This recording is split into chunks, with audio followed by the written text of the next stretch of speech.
1,400 miles south of Tokyo, June 1944.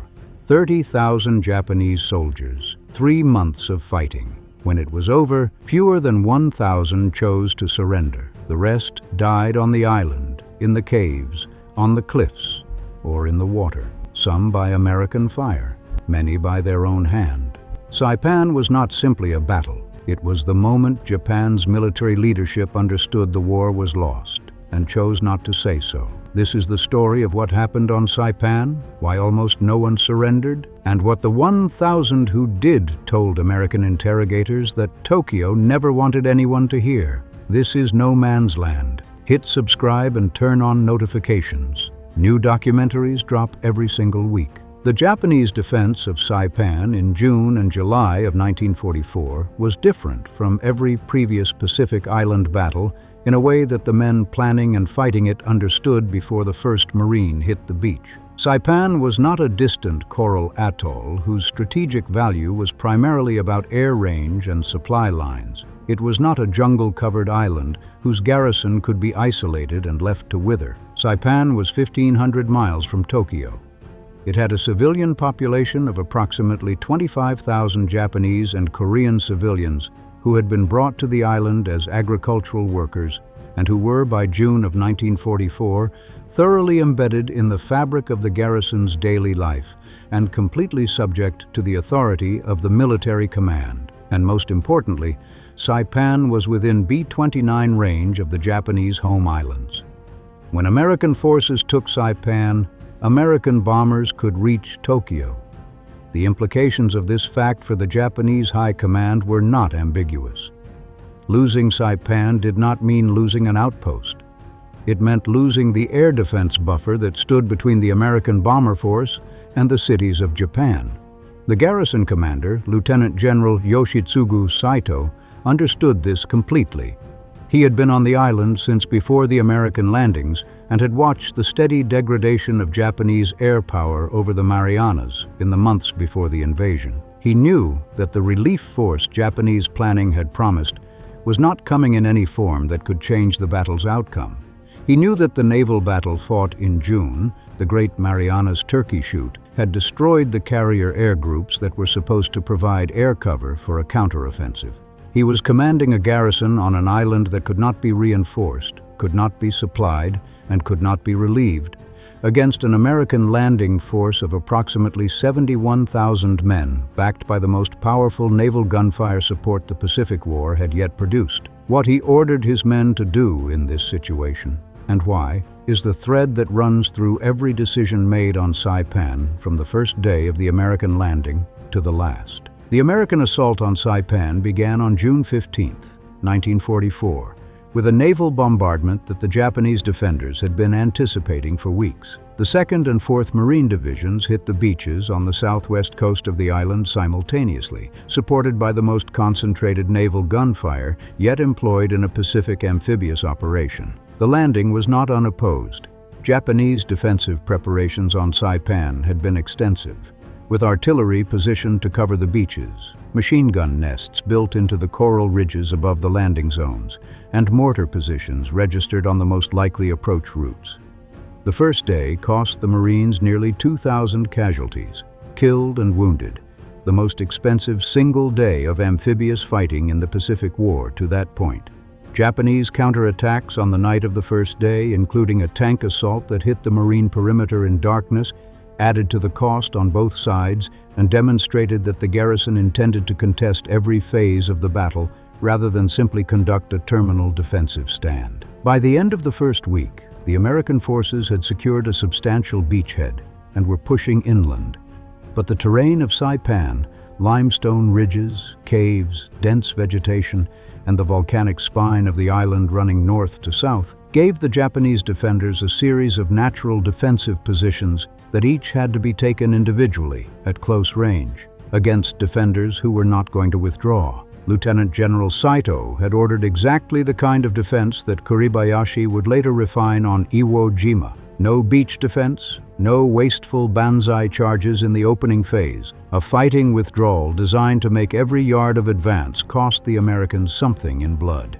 The terrain cooperated. The island's north-south ridge system, known as Mount Tapochau and its surrounding heights, provided the kind of layered defensive ground that rewarded the defender and punished the attacker in exactly the way that Saito needed to make the battle last as long as possible and cost as much as possible. The difference between Saipan and Iwo Jima was not the doctrine. It was the terrain, the timeline, and the 25,000 civilians on the island who were about to become part of the battle in a way that had no precedent in the Pacific War and no solution in any military doctrine either side had developed. As the American advance pushed north through June and into July of 1944, Lieutenant General Saito understood with increasing clarity that organized resistance could not be maintained indefinitely. His supply situation was deteriorating. His casualties had been severe. The defensive lines he was holding were contracting northward as American forces systematically cleared the southern and central portions of the island. He was communicating with Tokyo by radio, and Tokyo was telling him to hold, to fight to the last man, to make Saipan cost the Americans enough that the invasion of the home islands would be politically impossible. What Saito communicated to his own officers in the final days of organized resistance was something different from a tactical assessment. It was a statement of purpose. In his final orders, issued in the first days of July as American forces closed on the last Japanese defensive positions in the north of the island, Saito wrote that every man who could hold a rifle should join the final attack, that there was to be no surrender, and that those who could not fight should die by their own hand rather than fall into American hands. He issued these orders to soldiers who had been fighting for 3 weeks without meaningful resupply, who were wounded in numbers that would have rendered most military forces non-functional, and who were facing an American force that had both numerical superiority and complete air and naval fire support. The orders were consistent with the Senjinkun, the Japanese military code that defined surrender as a disgrace worse than death, and with everything the Japanese military culture had built into its men through training and doctrine. They were also, in the specific circumstances of Saipan in July of 1944, an instruction to die in a particular way for a strategic purpose that the men receiving the order could not fully have understood. Saito himself followed his own orders. He died by his own hand on July 6, 1944, before the final Banzai charge he had ordered was executed. On the morning of July 7, 1944, approximately 4,000 Japanese soldiers, the largest Banzai charge of the entire Pacific War, moved south against the American lines in the final organized military action on Saipan. The men who participated in this charge were not, in most cases, soldiers in any conventional operational sense by that point in the battle.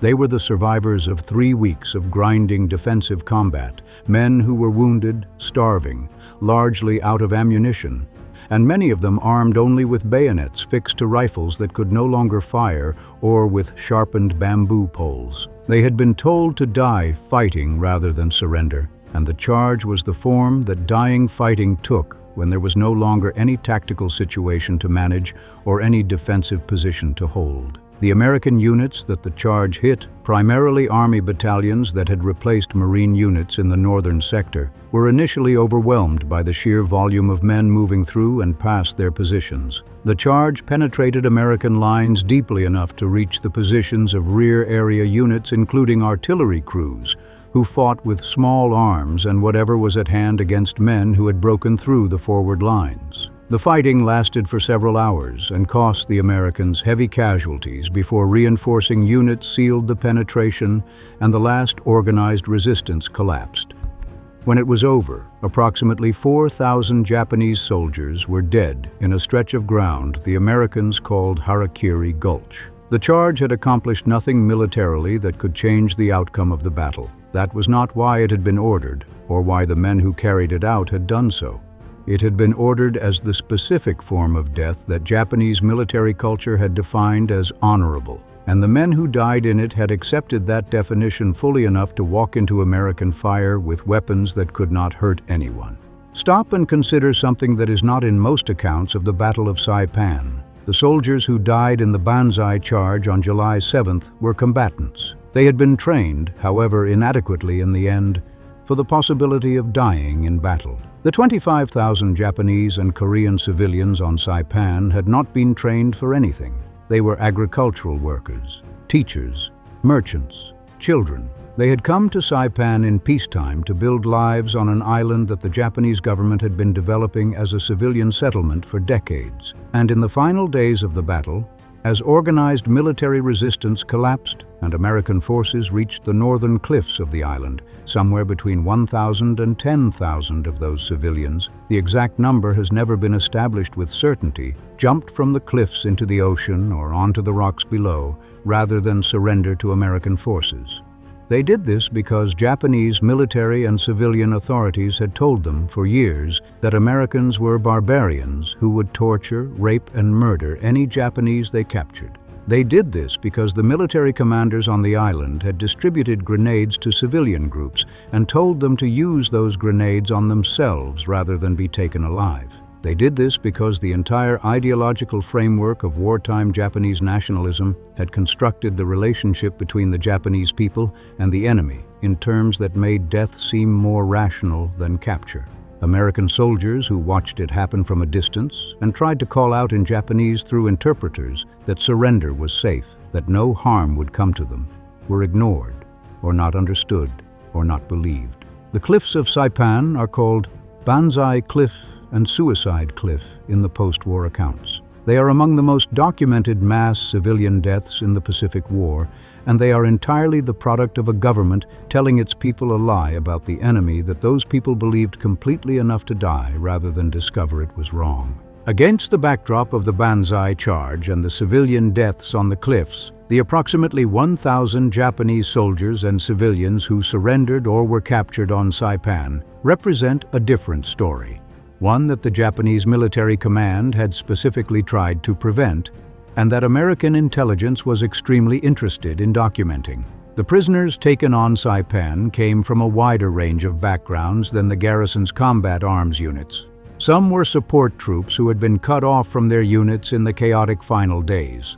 Some were wounded men who were physically incapable of the resistance their training required. Some were men who had, in the isolation and confusion of the final days, arrived at a private decision that the doctrine was wrong, that dying on an island the war had already abandoned was not the service to Japan the Senjin-kun described. None of these men surrendered easily or without the specific kind of psychological crisis that the doctrine was designed to prevent. The cultural architecture that had produced the deaths on the cliffs operated on the prisoners too. What made them different from the men who died was not the absence of that architecture but the specific circumstances of their capture. They were processed through the Joint Intelligence Center Pacific Ocean area, where trained interrogators who understood Japanese language and culture spent weeks in careful conversation with men who had just survived an experience that virtually every aspect of their cultural conditioning had told them would end in death or in something worse than death. What the interrogators found in these conversations was a population of survivors whose experience of American captivity immediately began dismantling the picture of Americans that Japanese propaganda had built. The interrogators were not brutal. The conditions of captivity were not what the prisoners had been told to expect. Food was provided. Medical treatment was given to the wounded. The men who had expected to be killed or tortured found themselves alive and physically cared for in circumstances that directly contradicted everything the official narrative had told them about what happened to Japanese who fell into American hands. The prisoner accounts of the civilian deaths on Saipan's northern cliffs produced some of the most disturbing testimony of the Pacific War, and the most disturbing element was not the deaths themselves, but the specific chain of causation that the survivors described. The civilians who jumped from the cliffs had been told two things with complete confidence by Japanese military and civilian authorities. First, that Americans routinely tortured and killed Japanese prisoners, rather than taking them captive in any meaningful sense. Second, that the Japanese military would return to Saipan and liberate any Japanese who survived the American occupation, but that anyone who had cooperated with American forces or had been in American captivity would be treated as a traitor when that liberation came. Both of these claims were false. The prisoners who described them to American interrogators knew they were false because they were sitting in American captivity in conditions that contradicted the first claim directly, and the second claim was rendered irrelevant by the strategic situation that had produced Saipan's fall in the first place. But the civilians on the cliffs had not yet had the opportunity to discover that the claims were false. They had made their decisions on the basis of information that their government had provided, in a cultural framework that their government had constructed over years of systematic propaganda. And the decision to die rather than discover the truth was the product of that information and that framework operating together in a moment of absolute crisis, with no time for deliberation and no available corrective. The survivors who provided this testimony to American interrogators were largely matter-of-fact about it, in the way that people are matter-of-fact about things they cannot change, and that they have already processed to whatever extent processing is possible. The fall of Saipan in July of 1944 produced a political earthquake in Tokyo that had no precedent in the Pacific War. Within a month of the island's fall, Prime Minister Hideki Tojo had resigned, and the Japanese government had undergone a restructuring that, while it did not change the fundamental direction of the war, represented the first serious political consequence of the military situation in the Pacific reaching the level of the Japanese civilian government. Tojo's resignation was directly caused by the loss of Saipan and by what that loss meant for the strategic position of the home islands. The men who replaced him understood, as Tojo had understood, that the war was going badly. They also understood, as Tojo had, that acknowledging publicly what they understood privately was politically and institutionally impossible. The Japanese public in July of 1944 was still being told that the Pacific War was proceeding in a way consistent with ultimate Japanese victory. The civilians who had died on Saipan's cliffs had believed this. The soldiers who had died in the Banzai charge had believed variations of it. The political system that had produced these beliefs could not, without destroying itself, announce that the beliefs were wrong, so it did not announce anything of the kind. It replaced Tojo with other men, restructured the military command, and continued the war on the assumption that something would change. That American losses in the coming battles for Peleliu and the Philippines and Iwo Jima and Okinawa would break American political will. That the home island defense would prove so costly that a negotiated peace would become available. The 1,000 men who had surrendered on Saipan, sitting in American captivity and describing to interrogators the difference between what they had been told and what they found, represented the truth that the Japanese government could not afford to tell and could not prevent those men from eventually telling. The Battle of Saipan decided more than the strategic question of B-29 range to Japan. It decided the framework within which the final year of the Pacific War would be fought, and the decisions made in that framework produced consequences that reached all the way to August of 1945. The Japanese military's response to Saipan, maintaining the no-surrender doctrine, intensifying the psychological preparation of both soldiers and civilians for death rather than capture, and escalating the use of kamikaze tactics that became formalized doctrine in October of 1944, was the response of an institution that had concluded that changing the terms of the war was impossible, and that the only available strategy was to make American victory so costly that the terms of peace would be better than unconditional surrender. The American military's response, and specifically to the civilian deaths on the cliffs and to the intelligence picture that the prisoners produced, was to begin planning for a home island invasion on the assumption that the Japanese population had been conditioned to resist in exactly the way that the civilians on Saipan had resisted, and that the invasion of Japan would produce civilian casualties on a scale that made Saipan look like a preliminary. The 1,000 who surrendered on Saipan had shown American planners the mechanism by which Japanese civilian resistance was produced. Specific lies about American behavior, delivered with institutional authority in a cultural framework that made death seem rational. Understanding the mechanism did not make the upcoming problem easier to solve. It simply made it more clearly visible. the decisions made in response to that visibility, the atomic bombs, the Soviet declaration of war against Japan, the surrender that followed, were all downstream of what Saipan had shown both sides about the nature of the war they were fighting and about how it could end. 30,000 Japanese soldiers defended Saipan. Fewer than 1,000 chose to surrender. The rest died on the island, died in the charge, or died on the cliffs. The 1,000 who surrendered sat in American captivity and described, to men with notebooks, the difference between what they had been told and what they found. That difference was the truth of Saipan. The government that produced the deaths on the cliffs understood the difference perfectly. It was the people who died who did not get to find out. If this video meant something to you, hit the like button right now. It is the single best way to push this story to someone who needs to hear it. Subscribe if you are not already here. Drop a comment telling us where you are watching from and whether anyone in your family served in the Pacific. We will see you in the next one.